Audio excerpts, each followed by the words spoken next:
ভারতীয় গোয়েন্দা সংস্থার আরেকটি নতুন টিম বাংলাদেশে প্রবেশ করেছেন। এই নতুন টিমটি প্রবেশ করার প্রধানত কারণ হচ্ছে যে বিডিআর হত্যাকাণ্ড নিয়ে বাংলা ঠিকভাবে কাজ করতে না পারে, সেই জন্যই তারা আবার বাংলাদেশে প্রবেশ করেছেন। কারণ ওইটা টর্চার সেল, আসলে সবাই জানে যে এটা ওর বাগান বাড়ি, কিন্তু এটা আসলে বাগান বাড়ি না, ওটা টর্চার সেল।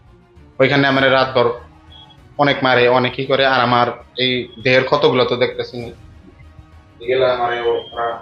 গ্যাংরা রড, কেউ চাকু, কেউ রড, যে পারে আমার অমানুষের মতো দণ্ড প্রতাপের সাথে শামীম তার অপরাধ কার্যক্রমের বিস্তার ঘটাচ্ছেন।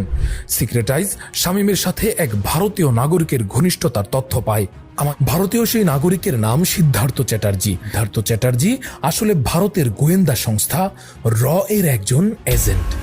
বিগত 15 দিন যাবৎ মোহাম্মদপুরে যৌথ অভিযান চালিয়েও কোনো অপরাধে ধ্বংস করতে পারছে না, কারণ সেখানে ভারতীয় ররা প্রবেশ করেছে আর সেটা প্রমাণ পেয়েছে।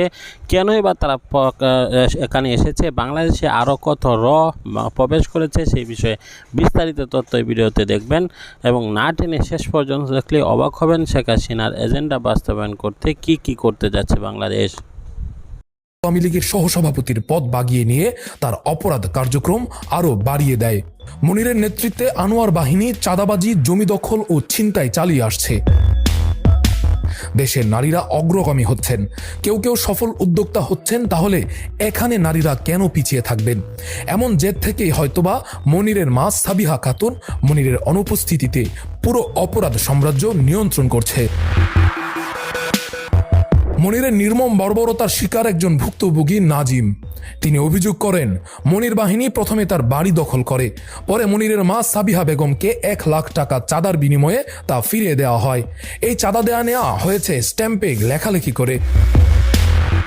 শুধু একটু কল্পনা করুন, মোহাম্মদপুর এমন এক মুলুক যেখানে চাঁদার ক্ষেত্রে স্ট্যাম্প লেখালেখি হয়। এ যেন আত্মবিশ্বাসের সাথে চাঁদাবাজি।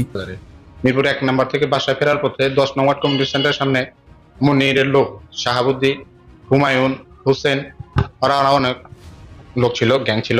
তো একটা গ্যাং পালে, এর মধ্যে ছিল হুমায়ুন, হোসেন, শাহাবুদ্দিন। ওরা আমার এখানে গান ঠেকায় গাড়িতে উঠে প্রথম একে ওর বাসায়, ওইখান থেকে অনেক টর্চার করে। এরপরে নিয়ে আসে ওর বাগান বাড়িতে, ঢাকা উদ্যানে একটা ওর বাগান বাড়ি আছে, মনিরের বাগান বাড়ি, আপনার একদম নদীর সাইডে। ওইটা টর্চার সেল, আসলে সবাই জানে যে এটা ওর বাগান বাড়ি, কিন্তু এটা আসলে বাগান বাড়ি না, ওটা টর্চার সেল। ওইখানে আমার রাতভর অনেক মারে, অনেকই করে। আর আমার এই দেহের ক্ষতগুলো তো দেখতেছি, গ্যাংরা রড, কেউ চাকু, কেউ রড, যে পারে আমার অমানুষের মতো মারে।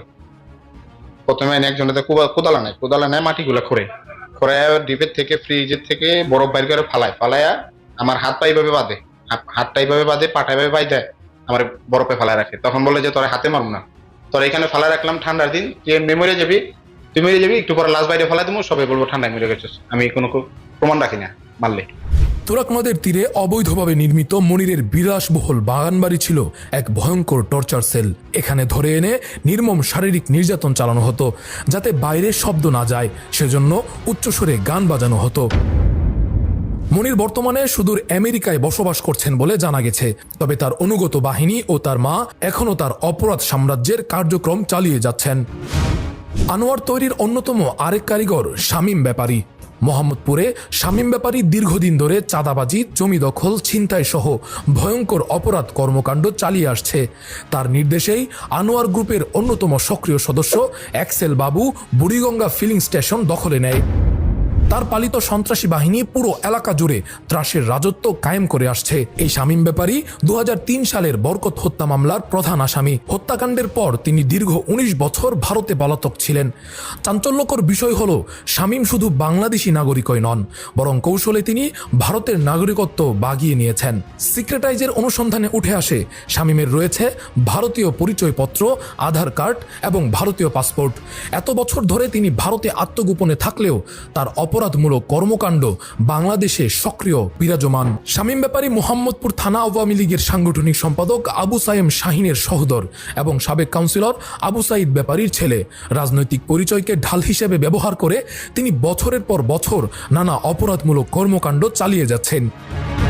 জুলাই অভ্যুত্থানে ছাত্র জনতার উপর হত্যাযজ্ঞ চালানোর জন্য ফ্যাসিস্ট আওয়ামী লীগ এবং অঙ্গ সংগঠনকে অর্থ দিয়ে সহায়তা এবং সন্ত্রাসী বাহিনী দিয়ে ছাত্র জনতার উপর হামলা চালানোর অভিযোগ রয়েছে শামীমের বিরুদ্ধে। এই ঘটনায় একটি মামলা হয়, যার প্রধান আসামি করা হয় শেখ হাসিনাকে। অন্য আসামিদের মধ্যে আছেন ওবায়দুল কাদের, আনিসুল হক, আসাদুজ্জামান খান কামাল, ফজলে নূর তাপস এবং শামীম ব্যাপারী ও কালামনির।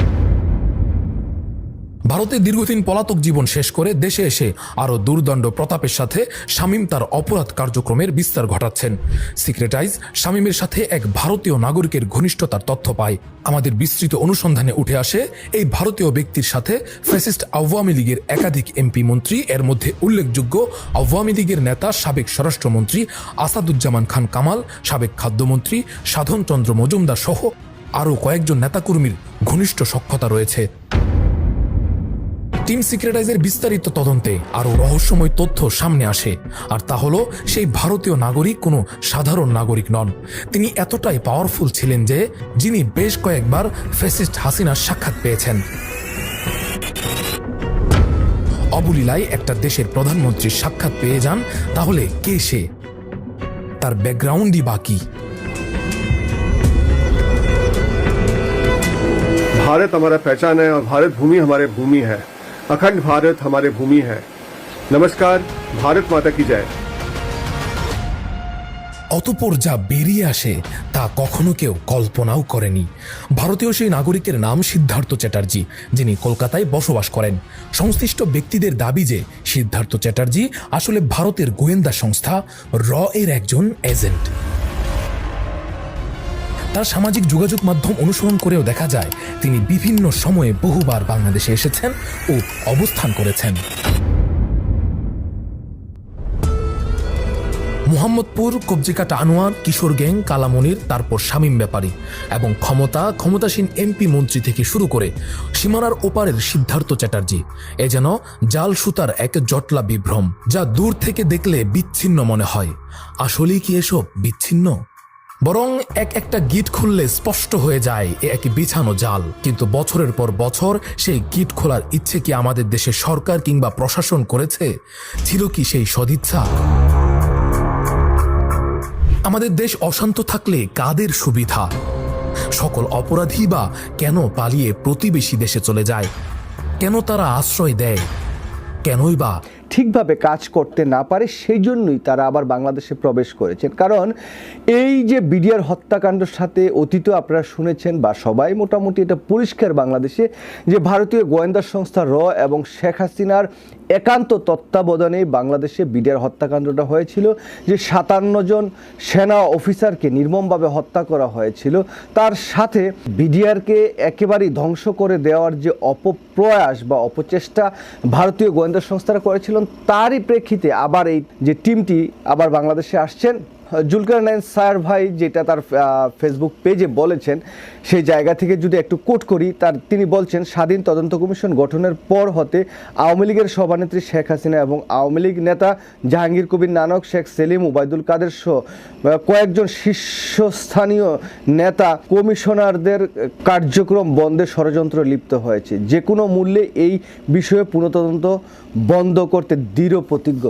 যে কমিশনটি গঠন হয়েছে তারা যে পুনঃতদন্ত করতে চাচ্ছিলেন সেটাই বন্ধ করতে তারা দৃঢ় প্রতিজ্ঞবদ্ধ।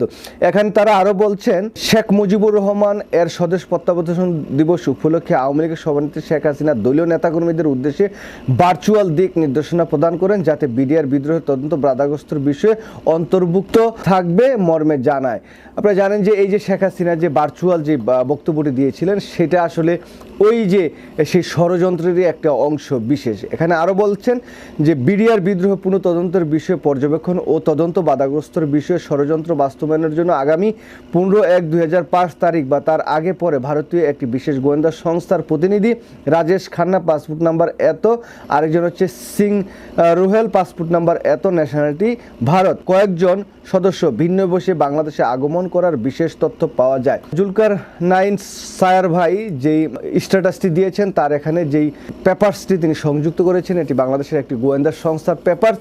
এই পেপারসের তথ্য ধরে যদি আমরা বলি যে ভারতীয় গোয়েন্দা সংস্থা বাংলাদেশে আগের মতো আবার অপকর্ম চালানোর যে অপচেষ্টা সেটা করছেন, কিন্তু সেই অপকর্মে তারা খুব একটা সুবিধা করতে পারছেন না। এখানে এই জুলকার নাইন সায়ার ভাইয়ের যেই তথ্য, তার সাথে যদি আমরা তাসনিম খলিল ভাইয়ের আরেকটি স্ট্যাটাস যদি আমরা একটু সংযুক্ত করি, এখানে অনেক বড় স্ট্যাটাস, আমি ছোট্ট করে একটু বলি। তিনি বলছেন যে এনএসআই ও ডিজিএফ এর পক্ষ হতে কর্মকর্তাদের স্পষ্ট জানিয়ে দেওয়া হয় যে রুটিন সম্পর্কের বাইরে কোনো বিশেষ সম্পর্ক স্থাপনের সুযোগ নেই। বাংলাদেশের এর খাবার ও ডিপ খাবার থাকা অপারেটরদের নিষ্ক্রিয় করতেও তাদের পরামর্শ দেওয়া হয়। বাংলাদেশের পক্ষের কাছ থেকে আশানুরূপ সাড়া না পেয়ে এই কর্মকর্তারা অত্যন্ত হতাশ হন, যা পরবর্তী তাদের হোটেলে অবস্থান করছিলেন হোটেল আমির গুলশান 2 ওই হোটেলে। প্রিয় দর্শক, সম্পূর্ণ ভিডিওটি দেখলেন, বুঝতে পেরেছেন ভিডিওটি গুরুত্বপূর্ণ। বর্তমান সময়ে সমসাময়িক আপডেট টপিকগুলোর সাথে একত্র করে আপনাদের মধ্যে উপস্থিত হই। বর্তমান আমরা দেখেছি যে উপদেষ্টা মণ্ডলীরা যেভাবে দেশ চালাচ্ছে, যদি তারা এই দ্রব্যমূল্য ঊর্ধ্বগতিকে রমজানে নিয়ন্ত্রণ করতে না পারে তাহলে আরও ভয়াল অবস্থা সৃষ্টি হবে। আমরা দেখেছি যে কাঁচা বাজার ছাড়া যদিও নিয়ন্ত্রণে আসে, তারপরও চাল ডাল তেল সেইগুলোর মধ্যে একটি মূল্যস্ফীতি দেখা দিচ্ছে এবং অনেক বৃদ্ধি পাচ্ছে দিনের দিন। এইগুলো নিয়ে সিন্ডিকেট হচ্ছে, আর সেই সিন্ডিকেট শেখ হাসিনার আমলেও বন্ধ হয়নি, এই অন্তর্বর্তীকালীন সরকারের আমলেও বন্ধ হচ্ছে না। তাহলে এটা কবে বন্ধ হবে? এটাই কিন্তু মানুষের হতাশার মধ্যে পড়ে গিয়েছে। প্রিয় দর্শক, ডক্টর মোহাম্মদ ইউনূসের দেশ পরিচালনার ক্ষেত্রে তিনি যেভাবে ধীরগতি অবলম্বন করছেন, এভাবে ধীরগতি অবলম্বন করলে, এভাবে ধীরে চললে দেশ আরও পিছিয়ে যাবে বলে আমরা মনে করছি, আমরা ধারণা করছি। এভাবে দেশকে চলতে দেওয়া যায় না। ইতিমধ্যে স্বরাষ্ট্র উপদেষ্টা তিনি কিন্তু জোরদার ভূমিকা পালন করছেন, ফাটাকিস্টর ভূমিকা পালন করতে চাচ্ছেন তিনি, আর সেটা কিন্তু রীতিমতো সবাই আতঙ্কহতী হয়ে পড়েছে। বিশেষ করে প্রশাসনে সকলেই কাজ করছে, যদি কাজ না করে তাহলে তাদের বহিষ্কার হতে হবে, স্পষ্টভাবে কিন্তু বোঝা যাচ্ছে। প্রিয় দর্শক, আমরা এখন আর কোনো কথা বাড়াচ্ছি না। অবশ্যই এই বিষয়গুলো নিয়ে আপনাদের মন্তব্য কমেন্টস বক্সে জানাবেন। পরবর্তী ভিডিও পাওয়ার জন্য চ্যানেলটিকে সাবস্ক্রাইব করে পাশে থাকা বেল বাটনটি অন করে দিবেন। আজকের মতো বিদায় নিচ্ছি, দেখা হবে পরবর্তী ভিডিওতে। ভালো থাকুন, সুস্থ থাকুন। আসসালামু আলাইকুম রহমতুল্লাহ।